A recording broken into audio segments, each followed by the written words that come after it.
This section of the course covers the following elements of evaluating a concrete structure: review of all available design and construction documentation, review of the operation and maintenance records, review of the instrumentation data, visual examination of the condition of the concrete in the structure, evaluation of the structure by non-destructive testing means, and laboratory evaluation of the condition of concrete specimens recovered from the structure.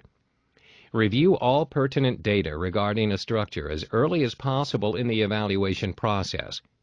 The current condition of the concrete depends on how design, construction, operation, and maintenance have interacted during the life of the structure.